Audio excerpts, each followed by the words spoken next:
When nuclear war takes place, you can close your eyes and expect that electricity supply and therefore supply of energy will be disrupted. You can close your eyes and expect that the supply of water will be disrupted. And finally, for cities where cities cannot feed themselves, food has to come to the city from outside, in the fresh food, not the preserved food. And the supply of food would be disrupted. You don't need a PhD to understand something so simple. And so you're going to have riots in the big cities because people will be starving to death. People will have no water to drink. People living in high-rise buildings and they can't climb up. People who are imprisoned with toilets in their houses and have no way for disposal of human waste. And they don't know how to live with the smell. Yes. So if they choose, because they are more learned than the Messenger of Allah, and they want to continue to live in the cities of the modern age, then leave them where they are. Like I have said to the Darul Uloom, leave the Darul Uloom where it is. We're moving forward. So the manner in which you prepare for nuclear war is, first of all, to withdraw from the cities, at least have a backup residence, a place you can go to in the remote countryside with its own independent supply of water. I went to Skardu and then I drove out into Shigar. And in Shigar, they drink mountain water. Yes, the snow melts and they get the water from the mountains. And they all look so healthy in Shigar, healthy people. And they're able to have their own independent supply of water. And the electricity comes and goes, the internet comes and goes. It's such a nice place to live when you're so remote. And they're able to survive without electricity. They heat their homes with a stove called Bukhara, and they use wood for heating. And so if you move out of the cities and you seek refuge in the remote countryside, mountainsides where 5G and 6G can't reach you, mountainsides and places where rain falls, and you take some sheep and goats, you will have food, you will have milk, you will have meat, you will have water. But in addition to that, preparations for the Great War are more urgent for Pakistan than for most of the rest of the world of Islam. And we now turn to that subject. It should not be difficult to understand that as soon as the Great War takes place, the world will witness the passage from Pax Americana to Pax Judaica. That's the purpose of the Great War. Israel cannot become the new ruling state of the world while modern Western civilization still remains the dominant force in the world. And so the purpose of the Great War is to eliminate modern Western civilization as a dominant force in world affairs. That comes as a surprise, isn't it? Yes? That's what they're doing. The people within the West are themselves destroying the West for Israel's sake.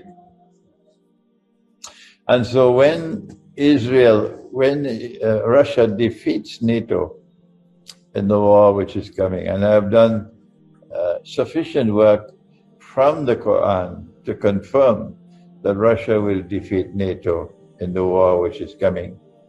When this takes place, and the modern West is no longer a significant force in the world, the coast is clear for now for Israel to stake a claim to become the new ruling state in the world, particularly when Russia and China would be badly injured. They've suffered great destruction in that war. Make no mistake about that.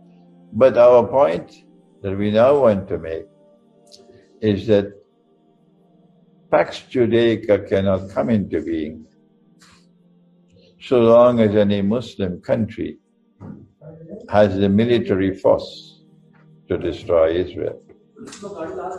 And so Pakistan cannot be allowed to remain a nuclear-armed state. If there are those who differ with me, I'd be happy to hear your views. This is my view. And so when will they strike Pakistan?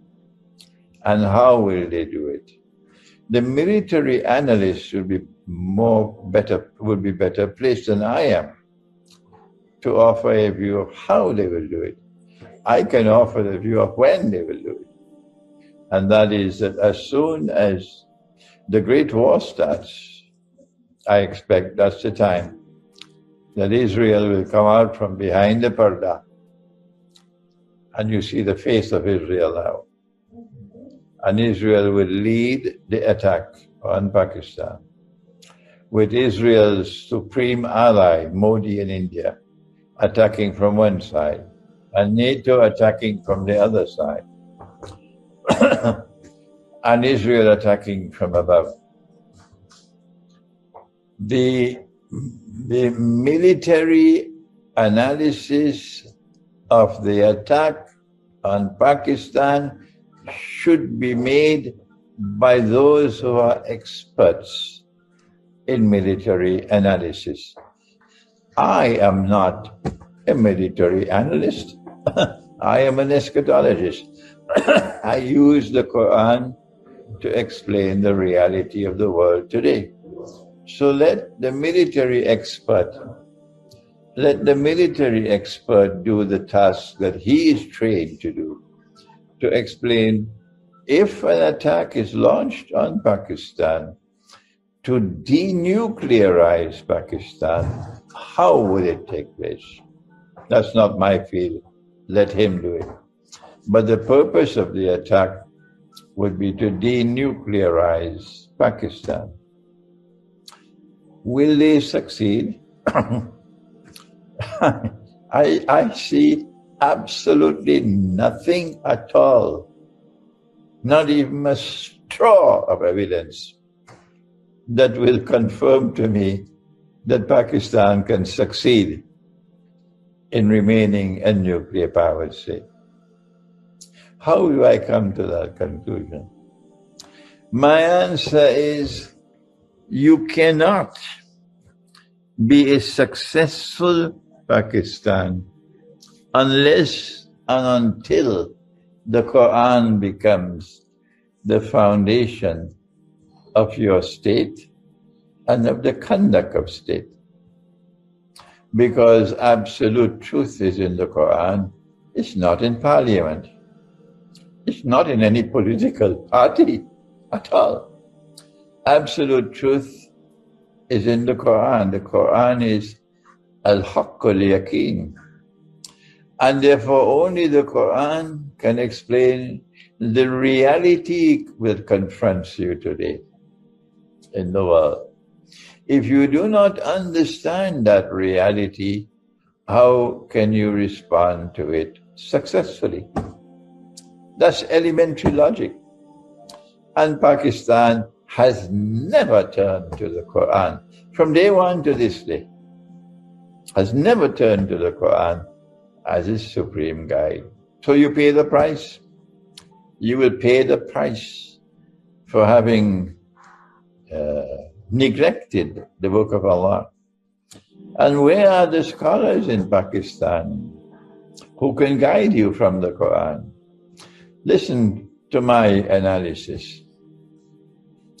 Allah says in the Quran that this book explains all things. Where does He say so? He does that in Surah An-Nahl. He says, "Ba'ala'uzu billahi minash shaitanir rajeem. وَنَزَّلْنَا عَلَيْكَ الْكِتَابَ تِبْيَانًا لِكُلِّ شَيْءٍ إِلَى آخِرِ الْآيَةِ." And we have sent down to you, O Muhammad alayhi salatu wasalam, the kitab which explains all things. And so my question is this: if the Quran explains all things, and if the most amazing phenomenon that has ever occurred in history, from the time of Adam alayhi salam to the last day, nothing has occurred in history comparable to the emergence of modern Western civilization. A civilization with irresistible power. Power that no combination of rivals can resist. A civilization which has used that power to embrace the whole world. Everywhere you go, the West has put its stamp. A civilization which uses power to oppress. A civilization which corrupts and destroys everything it touches. And a civilization which is obsessed with Jerusalem. They waged the Crusades to liberate Jerusalem. They're the ones who brought the Jews back to Jerusalem to reclaim it as their own 2,000 years after Allah had expelled them. They're the ones who have restored a state of Israel in the Holy Land. And they are the ones who are now poised to cause that Israel to replace the United States as the next ruling state in the world. Is it possible that the Quran is silent on this subject? I pause for you to think. Is there anyone in Pakistan, even one scholar, one Islamic scholar, one mufti, one sheikh, one maulana, one university graduated scholar of Islam who has explained from the Quran, or who has even attempted to explain from the Quran the explanation of the phenomenon of modern Western civilization? If Iqbal was alive, he'd have done it long ago. If Iqbal was alive, he would have done it long ago. Because Iqbal had a different profile of scholarship. It was a profile of scholarship which was incipient. It was just emerging. It was like a rose which was just a bud in Iqbal. And that rose which was just a bud bloomed in my teacher, Maulana Dr. Muhammad Fazlur Rahman Ansari. And I have been blessed to inherit that profile of scholarship.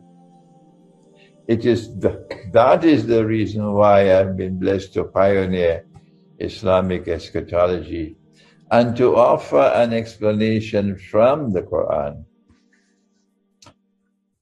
for the phenomenon of modern Western civilization. Several of my books have answers to that question.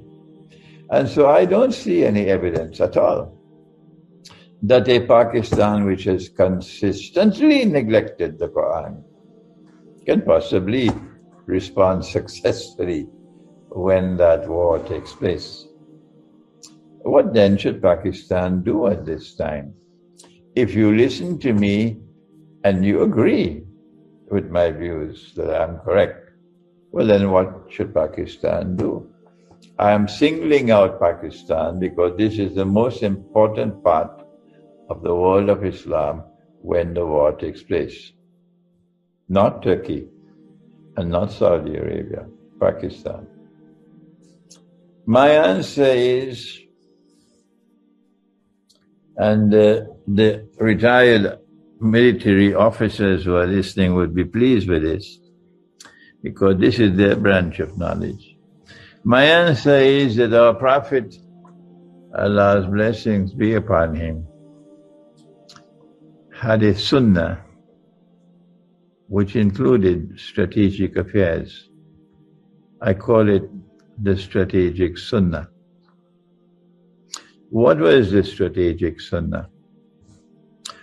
Prophet Muhammad alayhi salatu wasalam would not sit down doing nothing and allow his strategic environment to imprison him, to corner him. No, he would not do that. Prophet Muhammad, Allah's blessing be upon him, the strategist, would take initiatives, intelligently planned and conceived initiatives to transform his strategic environment in order to make it more favorable. So he would not be sitting down doing nothing. He'd be moving forward. I saw in the late General Zia-ul Haq of Pakistan, I saw in him a man who was at least trying. He used something called cricket diplomacy to try to transform the strategic environment. But we need more than that at this time.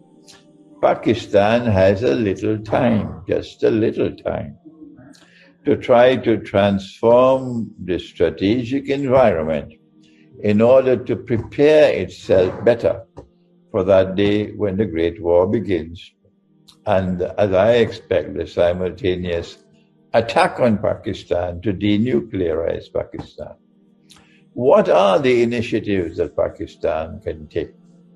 I cannot reveal my views in public on such a thing. No, I can only speak privately on this. And this Zoom session doesn't qualify as a private session. Only when you're sitting with me privately, only then I will express my views as to what initiatives Pakistan can take during this period that now remains before the Great War, in order to change and modify the strategic environment in order to make it more favorable for Pakistan. This is the strategic sunnah.